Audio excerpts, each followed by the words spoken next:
नमस्कार दोस्तों, आप सभी लोगों का स्वागत है आपके अपने channel IAS study with Aryan पर। और मैं हूं आपका दोस्त आर्यन। देखिए दोस्तों, कल हमने आप लोगों को ओल्ड एनसीईआरटी हिस्ट्री की जो 11वीं क्लास है उसका अध्याय तीसरा था, उसकी पहली वीडियो अपलोड कर दी थी। आज उसी क्रम में हम उसके दूसरे अध्याय की वीडियो आप लोगों के लिए लेकर के आए हैं। और आप लोगों को साथ साथ ये बता दें, ये जो हमारा प्रारंभिक भारत का परिचय चल रहा है ये रामशरण शर्मा जी की बुक से चल रहा है। ओके दोस्तों, और देखिए दोस्तों, इसके साथ आप लोगों को ये सूचना भी दे देते हैं कि हमारा जो चैनल है इंडिया का एकमात्र ऐसा प्लेटफॉर्म चैनल है जो आपको यूपीएससी आईएएस प्री की तैयारी हिंदी माध्यम से करवा रहा है। ओके दोस्तों, आप लोगों के टाइम को वेस्ट ना करते हुए बढ़ते हैं अपने आज के प्रश्नों की ओर। तो देखिए दोस्तों, कल हम 20 क्वेश्चन तक सॉल्व कर चुके थे, आज हमारा 21वां प्रश्न है। तो देखिए स्क्रीन पर देख पा रहे होंगे आप 21वें नंबर का प्रश्न। तो देखिए दोस्तों, महाभारत, रामायण और प्रमुख पुराणों का अंतिम रूप से संकलन कब हुआ था?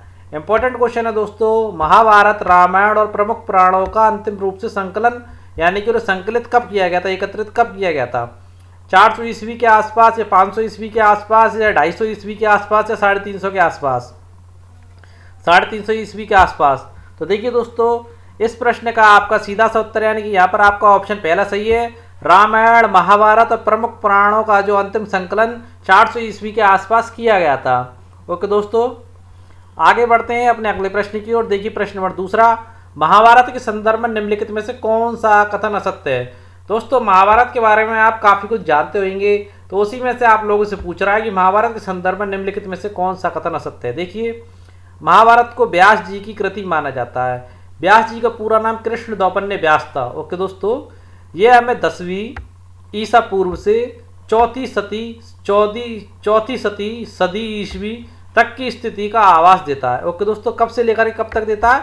10वीं सदी ईसा पूर्व से चौथी सदी ईस्वी तक की स्थिति का आवास हमें कौन देता है? महाभारत। देखिए दोस्तों, इसमें केवल 7700 श्लोक थे और इसका नाम जयस था। इसका अर्थ है विजय संबंधी संग्रह ग्रंथ। तो दोस्तों, आप लोगों को बता देता हूं, पहले इसका नाम जयस था जिसका अर्थ क्या होता है दोस्तों? विजय संबंधी संग्रह ग्रंथ। परंतु दोस्तों, आरंभ में इसमें जो श्लोकों की संख्या जो थी 7700 ना होकर के 8800 थी। कितनी थी दोस्तों?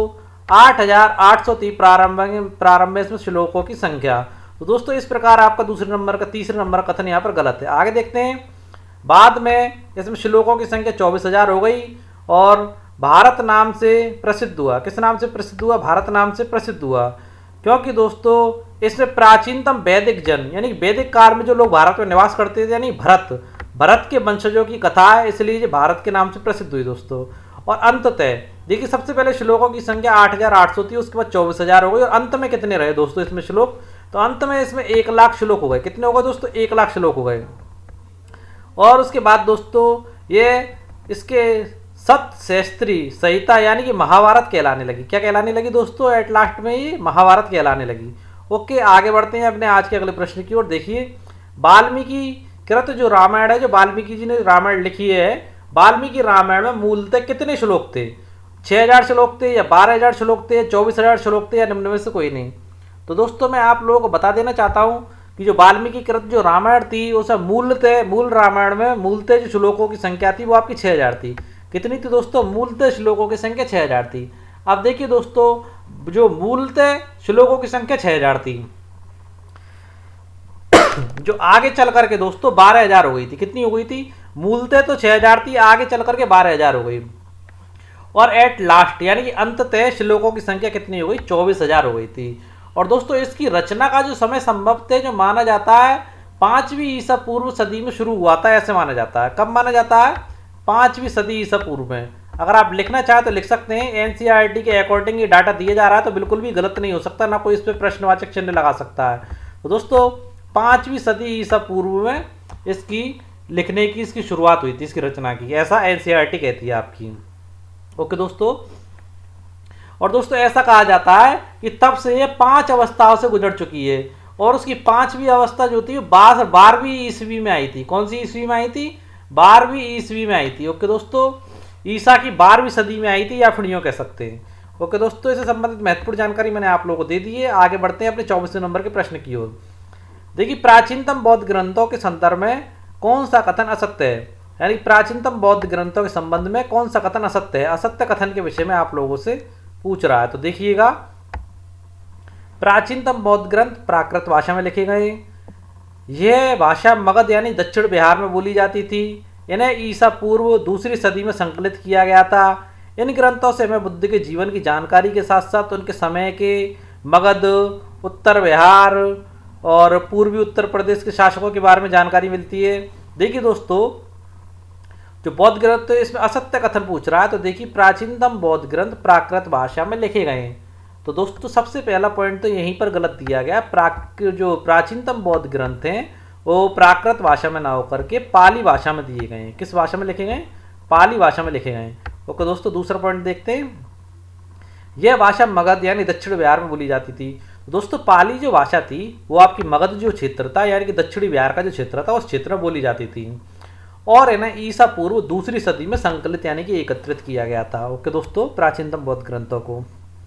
और देखिए, इन ग्रंथों से हमें महात्मा बुद्ध के जीवन की जानकारी के साथ साथ उनके समय का जो मगध था, जैसे उत्तर बिहार और पूर्वी उत्तर प्रदेश के शासकों के बारे में जानकारी भी मिलती है। असत्य कथन मैं आप लोगों को बता चुका हूँ, पहला यहाँ पर असत्य कथन है। आगे बढ़ते हैं अगले प्रश्न की ओर। देखिए दोस्तों, प्रश्न नंबर 25वां, जैन ग्रंथों को अंतिम रूप से संकलित कब किया गया था? देखिए, एट लास्ट रूप से जो उसको अंतिम रूप दिया जा रहा था, अंतिम रूप से कब संकलित किया गया था? तो देखिए दोस्तों, यह आपकी ईसा की 5वीं सदी में या ईसा की 6वीं सदी में, ईसा की 7वीं सदी में या ईसा की 4वीं सदी में। तो दोस्तों मैं आप लोगों को बता देता हूँ कि ईसा की 6वीं सदी में जैन ग्रंथों को अंतिम रूप से संकलित किया गया था। ओके दोस्तों, देखिए दोस्तों, ईसा की 6वीं सदी में गुजरात के बल्लभी नगर में इन्हें अंतिम रूप से संकलित किया गया था। ओके दोस्तों, नगर भी मैंने आपको बता दिया है, कौन सा नगर था? गुजरात के बल्लभी नगर में इन्हें अंतिम रूप से संकलित किया गया था। और देखिए, जैन ग्रंथों की जो रचना हुई है वो प्राकृत भाषा में हुई है। देखिए दोबारा सुन लीजिए, बौद्ध ग्रंथों की रचना अगर आ जाता है तो वो आपकी है पाली भाषा में, और जैन ग्रंथों की रचना के विषय में पूछा जाए तो आप कह सकते हैं प्राकृत भाषा में। दोनों चीजें बता दी हैं, एक बार फिर रिपीट कर देता हूं। आपके बौद्ध ग्रंथ जो लिखे गए पाली भाषा में लिखे गए और जैन ग्रंथ जो लिखे गए हैं वो आपके प्राकृत भाषा में लिखे गए। ओके दोस्तों, दोनों ही कंफ्यूजन मैंने आप लोगों के यहाँ पर दूर कर दिए हैं। प्रश्न नंबर 26 में देखिए, साहित्य के अनुसार महावीर और बुद्ध का काल है, कौन सा काल था दोस्तों? कौन सा काल माना जाता है? 5वीं शताब्दी ईसा पूर्व, 6ठी शताब्दी ईसा पूर्व या दूसरी शताब्दी ईसा पूर्व या तीसरी शताब्दी ईसा पूर्व?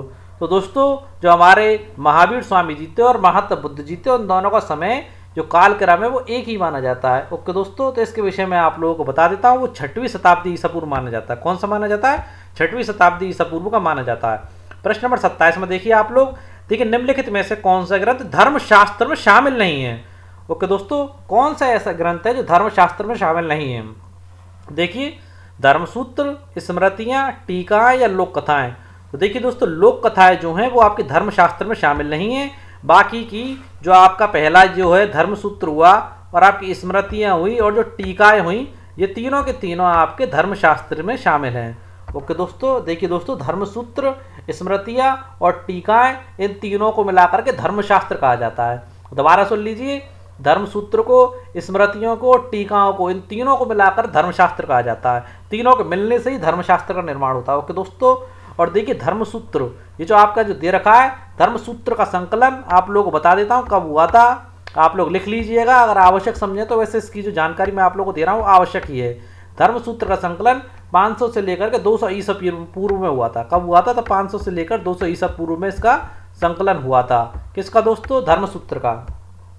अब देखिए स्मृतियों के विषय में और आप लोगों को बता देता हूँ, ईसा की आरंभिक 6 सदियों में इन्हें संहिताबद्ध किया गया था, यानी कि पुस्तक के रूप में इन्हें संहिताबद्ध किया गया था। ओके दोस्तों, कब किया गया था? ईसा की आरंभिक 6 सदियों में, शुरुआती 6 सदियों में, ईसा मसीह की आरंभिक 6 सदियों में, ईसा की आरंभिक 6 सदियों में इन्हें सूचीबद्ध किया गया था या संहिताबद्ध किया गया था। सूचीबद्ध तो श्रेणी में जमाना होता है, संहिताबद्ध किया गया था, यानी एक पुस्तक का रूप दिया गया था इनको। ओके दोस्तों, स्मृतियों को। आगे बढ़ते हैं अपने अगले प्रश्न की ओर। देखिए प्रश्न नंबर 28वां। देखिए, कौटिल्य के अर्थशास्त्र संबंध में निम्नलिखित कथनों पर विचार कीजिए। कौटिल्य को आप जानते होंगे, आचार्य चाणक्य कौटिल्य। तो देखिए, कौटिल्य के अर्थशास्त्र के संदर्भ में निम्नलिखित कथनों पर विचार कीजिए। देखिए, कौटिल्य का अर्थशास्त्र महत्वपूर्ण विधि ग्रंथ है, यानी कि कानूनी रूप से बनाया गया ग्रंथ है। ओके दोस्तों, और देखिए इसमें किस प्रकार से किसको क्या सजा देनी है, क्या सजा का प्रावधान है, पूरा वर्णन आपके इस ग्रंथ के अंतर्गत किया गया है। जब आप इसको पढ़ेंगे तो अच्छे से इसको समझ पाएंगे कि इसके अंतर्गत किन किन चीज़ों का वर्णन दिया गया है। ओके दोस्तों, ओके अब देखिए आगे बढ़ते हैं। देखिए अर्थशास्त्र 15 अधिकरणों या खंडों में विभक्त है, जिसे कह सकते हैं 15 पार्टों में डिवाइड है या 15 खंडों में विभाजित है। इनमें दूसरा और तीसरा सबसे अधिक पुराने माने जाते हैं। कौन सा जो दूसरा पार्ट और जो तीसरा पार्ट है इसका या खंड है वो सबसे अधिक पुराने माने जाते हैं। और देखिए ऐसा भी कहा जाता है कि इसके जो पार्ट है इन अधिकरणों की रचना विभिन्न लेखकों ने की है। ऐसा नहीं है किसी एक लेखक ने की हो, ये माना जाता है उन्हें पढ़ने के बाद कि इनकी रचना बहुत सारे लेखकों ने की है शायद। और देखिए इस ग्रंथ का वर्तमान रूप ईसवी सन के आरंभ में दिया गया था। जब ईसवी की सन की जब आरंभ हुआ था ना, तब कौटिल्य के अर्थशास्त्र को वर्तमान रूप दिया गया था। ओके दोस्तों, देखिए इसके प्राचीनतम अंश जो हैं, वर्तमान रूप तो कब दिया गया दोस्तों, इसको ईसवी सन का जब आरंभ हुआ था तब से। और अगर प्राचीनतम रूप की बात करें तो इसके प्राचीनतम अंश जो मौर्यकालीन समाज और अर्थतंत्र की झलक देते हैं। क्या देते हैं? मौर्यकालीन समाज और अर्थतंत्र की झलक देते हैं। क्योंकि दोस्तों मौर्य काल का जो सबसे पहले चंद्रगुप्त मौर्य हुआ था, उसी के समय हमारे आचार्य चाणक्य या कौटिल्य जी हुए थे। तो मौर्यकालीन समाज की झलक मिलती है उसके अंदर और उसके अर्थतंत्र की झलक भी देते हैं। तो देखिए उपरोक्त कथनों में से कौन से कथन सत्य हैं दोस्तों? यहाँ पर सारे के सारे कथन हमारे सत्य हैं। प्रश्न नंबर अगला देखते हैं, प्रश्न नंबर 29वां। देखिए संगम साहित्य के संदर्भ में निम्नलिखित कथनों पर विचार कीजिए। संगम साहित्य के संदर्भ में निम्नलिखित कथनों पर विचार कीजिए। देखिए राजाओं द्वारा संरक्षित विद्या केंद्रों, जो राजाओं द्वारा संरक्षित विद्या केंद्र बनाए जाते थे। आप लोगों को पता होगा अजमेर में जो कुतुब मीनार है वो भी एक संस्कृत पाठशाला है। ओके दोस्तों, देखिए उसी प्रकार राजाओं द्वारा प्राचीन काल से संरक्षित विद्या केंद्र बनाए जाते रहे। तो दोस्तों उसी तरीके से राजाओं द्वारा संरक्षित विद्या केंद्रों में एकत्र होकर कवियों और एवं भाट क्या होता था दोस्तों, जो राजाओं के जो कीर्ति गान है उनके युद्धों का वर्णन और उनका कीर्ति गान यशोगान किया करते थे, वो लोग भाट कहलाते थे, चारण भाट कहलाते थे दोस्तों। तो एकत्र होकर कवियों एवं भाटों ने 3-4 सदियों में इस साहित्य का सृजन किया था। कितनी सदियों में किया था दोस्तों? 3-4 सदियों में इस साहित्य का सृजन किया था। किस साहित्य का? संगम साहित्य का। दोस्तों ऐसी साहित्यिक सभा को जिसके अंतर्गत आपके चारण होते थे, भाट होते थे और कवियां होते थे और कई सदियों ने इसका निर्माण करने में लगती थी, इस प्रकार की सभा होती थी, उसे क्या कहा जाता था? संगम कहा जाता था। इसलिए जो समूचा साहित्य है, सारा का सारा साहित्य संगम साहित्य के नाम से जाना जाता है। और दोस्तों तमिल साहित्य को भी संगम साहित्य के नाम से ही जाना जाता है। देखिए इन कृतियों का संकलन कब किया गया था? महत्वपूर्ण डेट है दोस्तों। इन कृतियों का संकलन ईसा की आरंभिक शुरुआती 4 सदियों में किया गया था दोस्तों। हालांकि देखिए इनका अंतिम संकलन ईसा की 6वीं सदी में जान पड़ता है। ऐसा प्रतीत होता है कि इनका जो अंतिम संकलन किया गया होगा वो ईसा मसीह की या ईसा की 6वीं सदी में किया गया होगा। अब देखिए संगम साहित्य के जो पद है, पद 30,000 पंक्तियों में मिलते हैं। कितनी पंक्तियों में मिलते हैं? 30,000। जो 8 यानी कि 8 तो के अर्थात संकलनों में विभक्त हैं, यानी कि 8 पार्टों में विभक्त हैं। ऐसा कह सकते हैं 8 पार्टों में विभक्त हैं। ओके दोस्तों, आगे देखते हैं पॉइंट नंबर 4।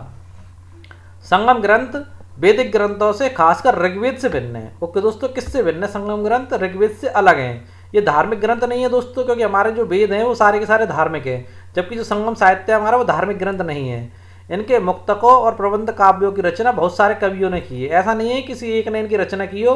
इनके मुक्तकों की और प्रबंध काव्यों की रचना बहुत सारे कवियों ने मिलकर के की है। इनमें बहुत से नायकों यानी कि वीर पुरुषों और नायिकाओं का गुणगान किया गया है। ओके दोस्तों, तो दोस्तों संगम साहित्य के विषय में यहाँ पर जितनी पंक्तियाँ कही गई है वो सारी की सारी सही हैं। उपरोक्त सभी कथन यहाँ पर सही हैं। आगे बढ़ते हैं अपने नेक्स्ट प्रश्न की ओर। देखिए प्रश्न नंबर 30वां। देखिए सिकंदर के हमले की जानकारी निम्नलिखित में से किस स्रोत से मिलती है? भारतीय स्रोतों से मिलती है, रोमन स्रोतों से मिलती है, यूनानी स्रोतों से मिलती है, चीनी स्रोतों से मिलती है।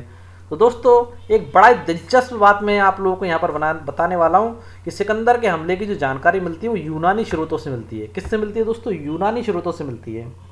ओके दोस्तों, पर प्रश्न ये उठता है कि हमारा भारतीय कोई स्रोत ऐसा है जिससे हमें सिकंदर के आक्रमण की जानकारी मिलती है? दोस्तों भारत का कोई भी ऐसा स्रोत नहीं है जिससे हमें सिकंदर के हमले की जानकारी मिलती है।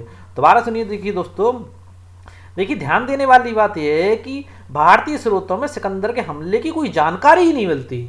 ओके दोस्तों, उसके भारतीय कारनामों के इतिहास के पुनर्निर्माण के लिए अगर हम उसके जो भारतीय कारनामों के इतिहास है उसका अगर पुनर्निर्माण करना चाहें या जो लेखकों ने करा है तो उसके पुनर्निर्माण के लिए हमें पूर्णतः यूनानी स्रोतों पर आश्रित रहना पड़ता है। ओके दोस्तों, जो पुनर्निर्माण किया गया है उसके कारनामों का भारतीय कारनामों के इतिहास में तो हमें यूनानी स्रोतों पर आश्रित रहना पड़ता है पूर्णतः। ओके दोस्तों, आगे बढ़ते प्रश्न नंबर 31वें पर। देखिए दोस्तों, यूनानी और रोमन विवरणों में भारतीय बंदरगाहों का उल्लेख किन सदियों में मिलता है। देखिए दोस्तों, यूनानी थे जो सिकंदर वाले जहाँ से जो लोग आए थे, और रोमन जो विवरण थे उसे भारतीय बंदरगाह का उल्लेख किन सदियों में मिलता है। ईसा की पहली और दूसरी सदियों में, ईसा मसीह की दूसरी और तीसरी सदियों में, ईसा की तीसरी और चौथी सदियों में, निम्न में से कोई नहीं।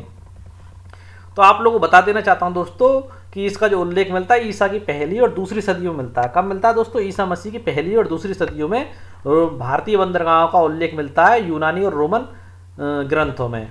आगे बढ़ते हैं। देखिए, बड़ा ही महत्वपूर्ण प्रश्न को मैंने एक सारणी के तहत जमाने का प्रयास किया है। काफ़ी सारे लेखक हैं और काफ़ी सारी पुस्तकें हैं।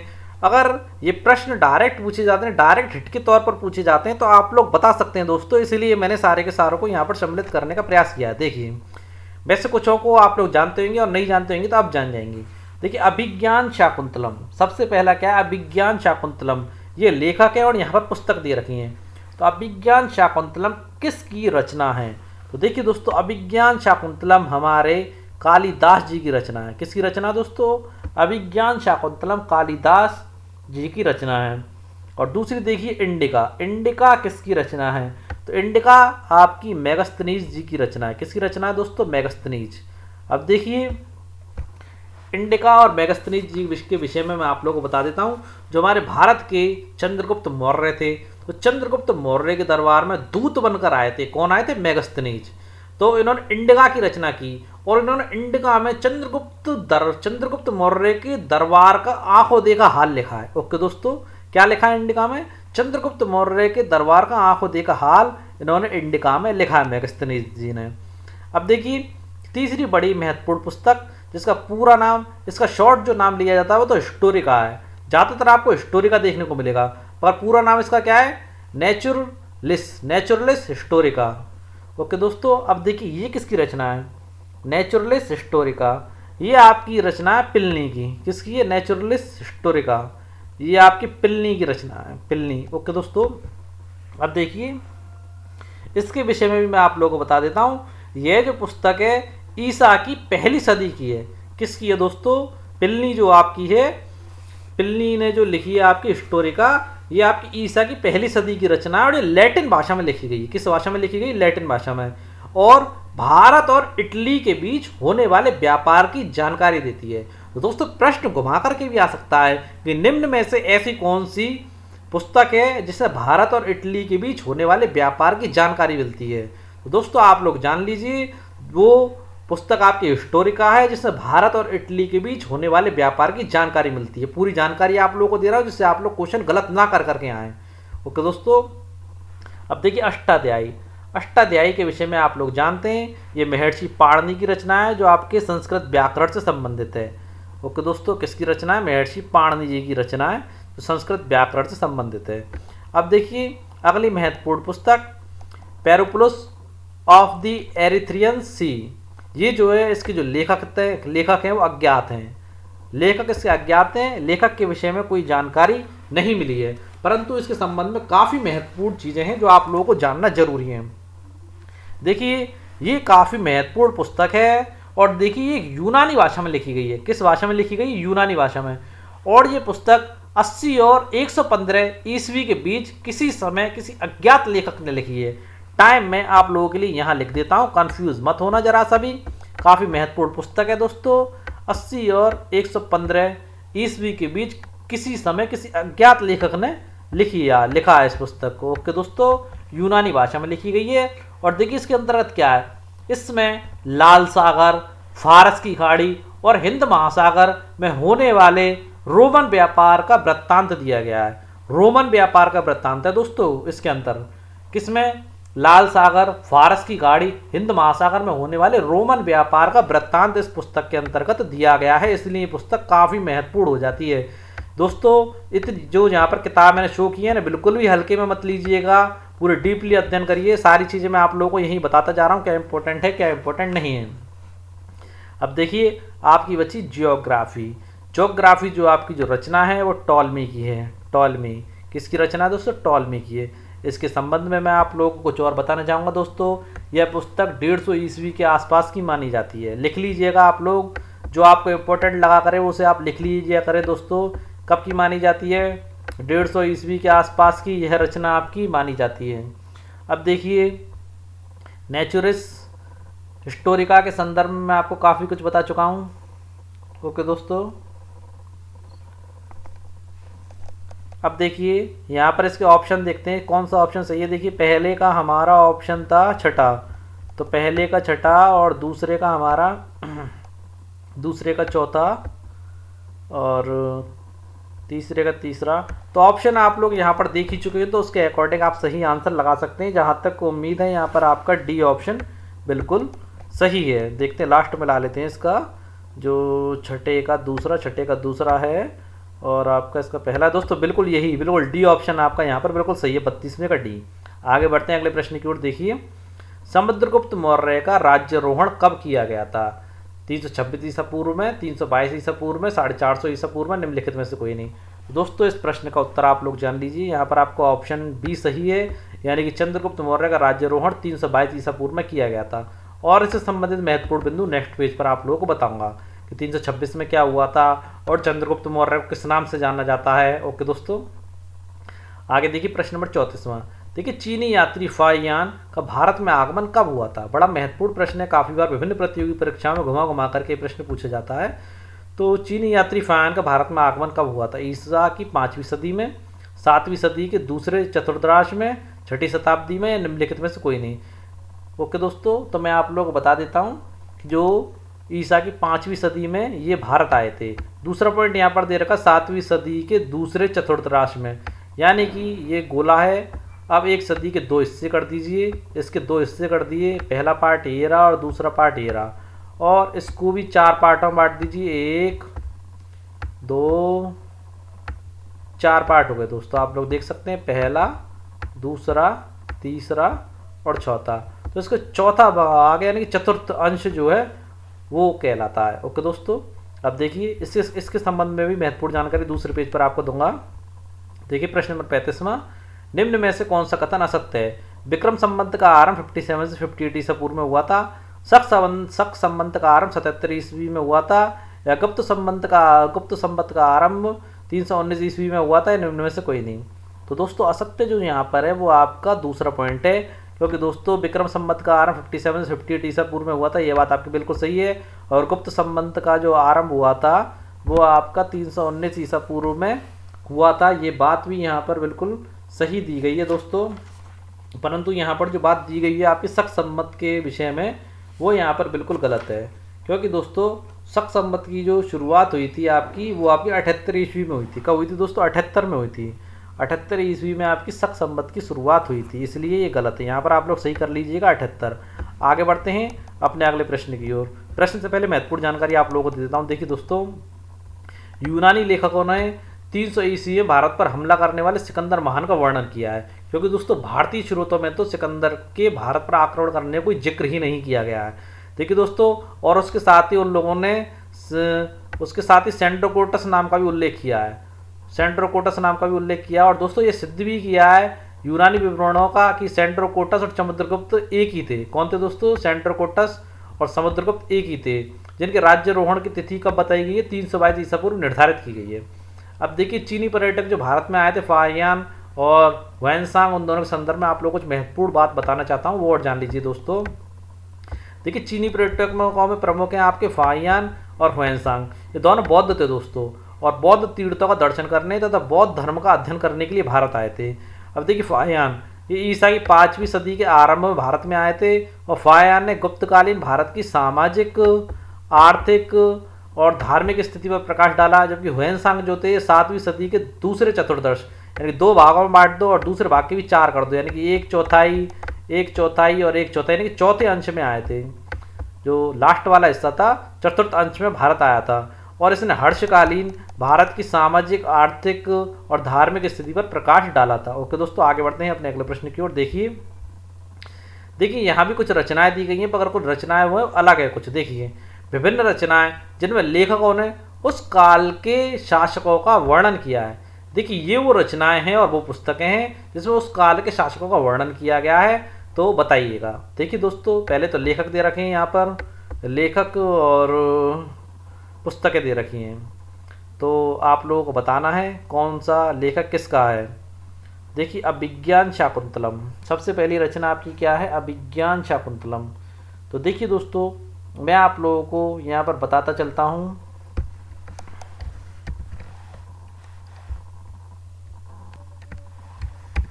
देखिए दोस्तों, यहाँ पर टाइपिंग मिस्टेक की वजह से क्वेश्चन टाइप होना रह गया है। कल की वीडियो में आपको ये प्रश्न मिल जाएगा। जब तक आप आगे का प्रश्न देखिए दोस्तों। प्रश्न नंबर 37वां, मध्य एशिया में प्राचीनतम भारतीय पांडुलिपि कब प्राप्त हुई थी। मध्य एशिया में प्राचीनतम भारतीय पांडुलिपि कब प्राप्त हुई थी। दोस्तों, 3री शताब्दी में, 5वीं शताब्दी में, 4वीं शताब्दी में, 7वीं शताब्दी में। दोस्तों मैं आप लोगों को बता देता हूँ कि 4वीं शताब्दी में मध्य एशिया में प्राचीनतम भारतीय पांडुलिपि प्राप्त हुई थी। इसके साथ ही दोस्तों हमारे आज के प्रश्न कंप्लीट हो जाते हैं। आज की हमारी वीडियो आप लोगों को कैसे लगी कमेंट बॉक्स में ज़रूर बताएं दोस्तों, और चैनल को सब्सक्राइब करना तो बिल्कुल ना भूलिए दोस्तों। और ज़्यादा से ज़्यादा लोगों को बताएं, हिंदी माध्यम में आप लोगों को तैयारी करने के लिए एक बेहतरीन प्लेटफॉर्म मिल रहा है, इसलिए ज़्यादा से ज़्यादा लोगों को इसका लिंक शेयर करें और दोस्तों सब्सक्राइब करें। कल फिर मिलते हैं दोस्तों अपनी एक ऐसी अच्छी वीडियो के साथ। तब तक के लिए जय हिंद दोस्तों।